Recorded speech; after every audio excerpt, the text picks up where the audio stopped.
Hello again, everybody. Zack Attack is here with the Atakline for Monday, April the 8th, 2013.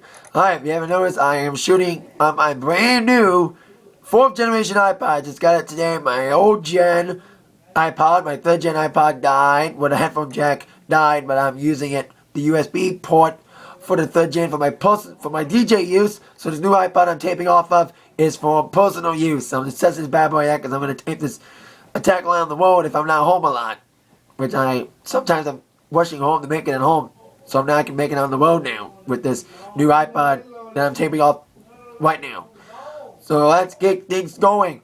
Start off with the #1 movie in America. And it is Evil Dead. I'm parodying a body count song. It's called Evil Dick. Evil Dick. It's parodying for Evil Dead. Being your new #1 movie. Kicking off G.I. Joe after 1 week. When it wasn't the only battle the Rock lost. Of course, get to Rock and WrestleMania doing my wall preview later on. But besides that, with your new #1 movie, Evil Dead, 25 million, the 3D reissue of Jurassic Park to honor the 20th anniversary only made about 18 million. So there you go. Congrats to the new #1 movie, Evil Dead, a whole movie based on, well, basically a remake of the old 80s movie. So there you go.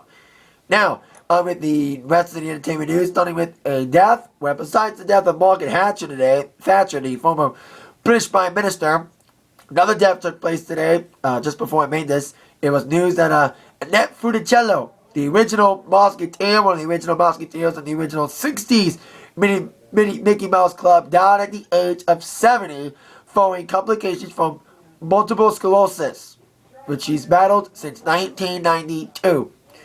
Of course, she was born in 1942 and discovered by Walt Disney. Of course, like I said, she was one of the original Musketeers of the MICKEYMOUSE Club before the 90s remake with, of course, Britney Spears, Justin Timberlake, Christina Aguilera, and all. She also starred in many movies, especially in movies with Frankie Avalon, the Bleach Blanket movies in the 60s. And she had a music career too, but not as much. So, there you go. Thoughts and prayers go out to the friends and the family of Annette Funicello at this very sad and tragic time. A lot of people died the last couple weeks, last couple of days, because you had Roger Ebert died on Thursday, Margaret Thatcher died today, and so did Annette Funicello. So there you go. Rest in peace to Margaret Thatcher as well. Rest in peace to her, and thoughts and prayers to the family and friends and those of her as well. So there you go. Let's continue with the ACM Awards. I missed them, of course, because of WrestleMania, which I'll talk about during my Raw preview, like I mentioned. The big winner was Luke Bryan. Huge upset, beating not only Taylor Swift, who was accompanied by Evan McHale, who finally got to some guy that had cancer or something that was supposed to go last year but didn't. Not only did he beat her, he also beat the CMA Entertainer of the Year and his co-host of the ACMs, Blake Shelton. Got some news on him after this. So I'm stunned with Luke Bryan. I like his music and all. Wow, I'm surprised he won. Big upset. Another big upset, Jason Aldean finally winning male vocalist, beating Blake.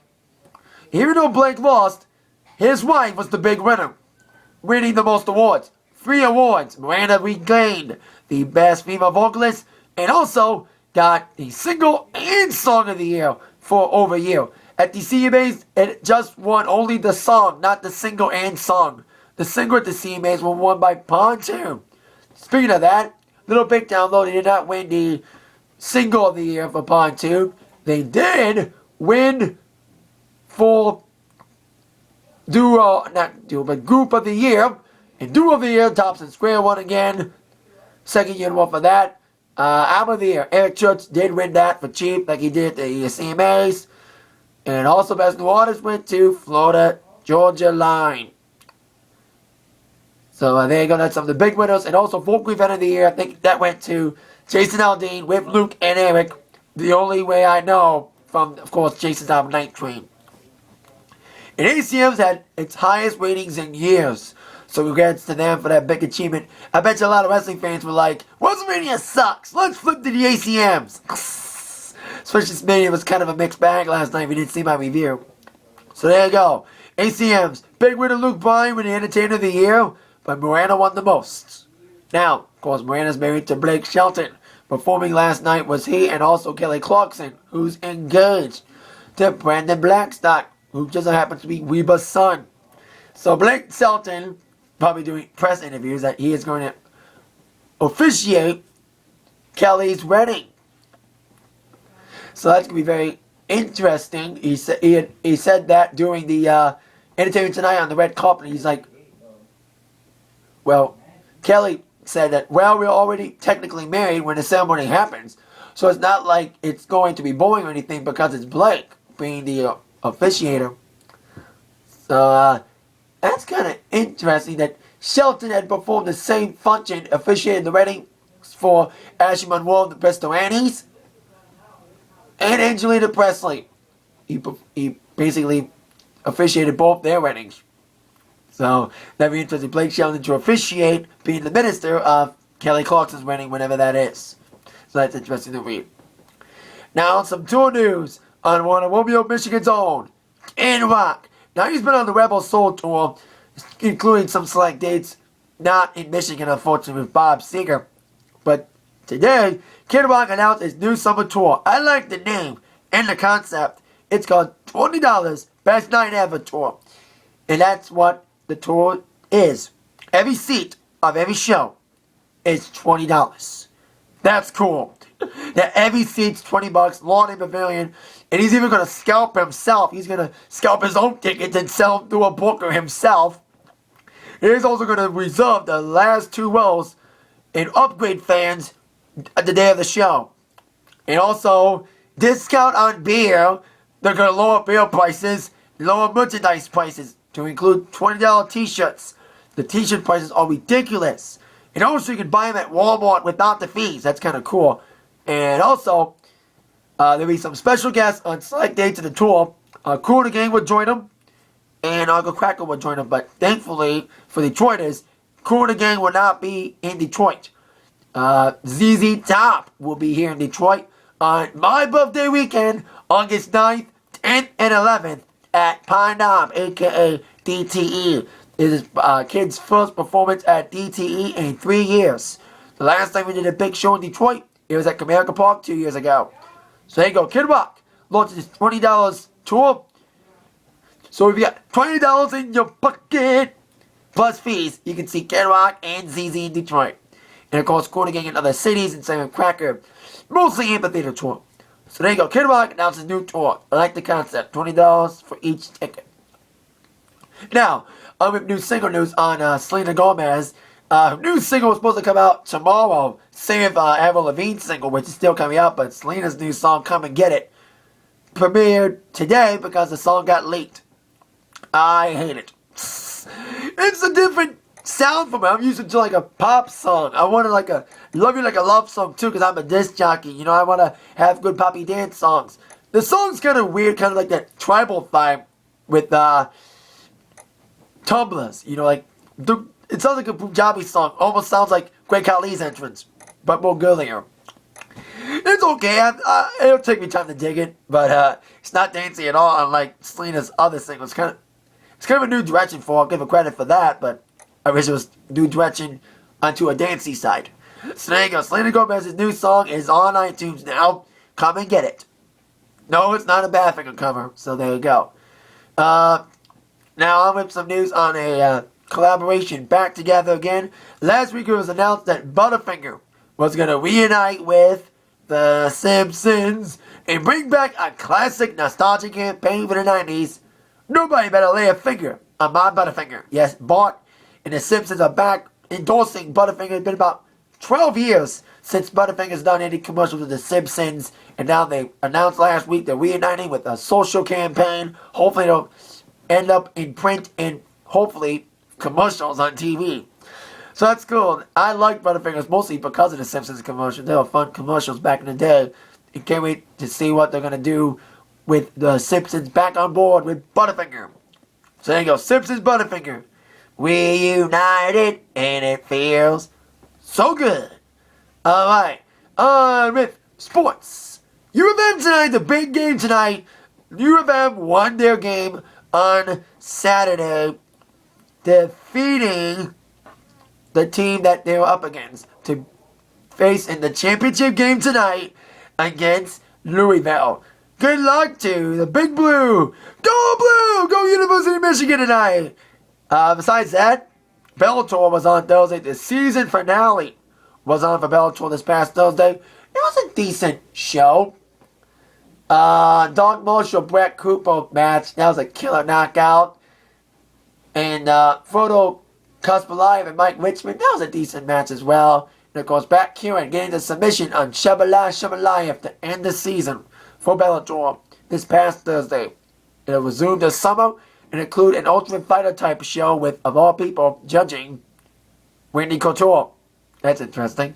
So there you go. Bellator ends the season on Thursday. Now, on with my Raw preview for tonight. Of course, the WrestleMania Aftermath.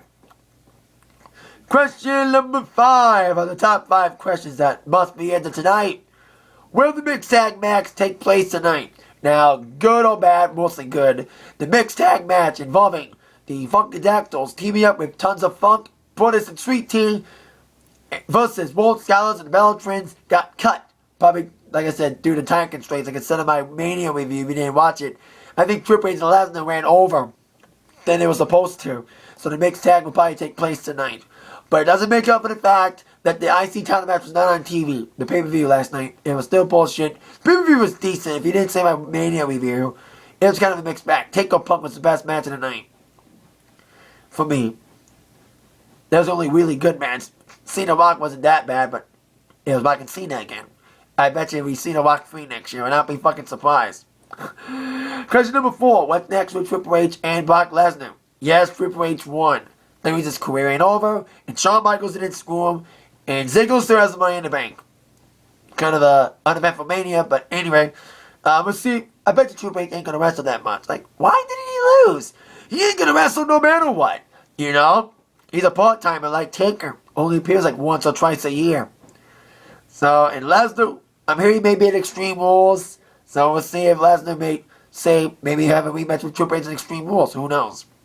So there you go, we'll see what's up with them two tonight. I mentioned Taker Punk. Question number 3. What's next for Punk? Probably Taker's going to take some time off, like he always does. Punk may too. Maybe Punk may make his last appearance on Raw tonight, because I've been hearing rumors he's not going to be appearing in Extreme Rules. May take some time off, which I think is great. It takes time off his character. He's getting a little old, being in our face every week, and plus he needs to fully recover from his knee injury, which he never properly did. So we'll see what's next for Punk tonight. Speaking of what's next, question number 2, what's next for The Rock? I heard rumors he's not showing up on Raw tonight. He can no-show the Hall of Fame, especially with Mick Foley inducted, bullshit, and he can no-show the Raw after Mania. Wow. Maybe he's got some more international promotion for G.I. Joe. And of course his new movie, Pain and Gain with Mark Wahlberg, which I saw an ad for on Mania last night. So we'll see if Rock will be there or not. And he may be in Extreme Rules as well. So we'll see what's up with Rock.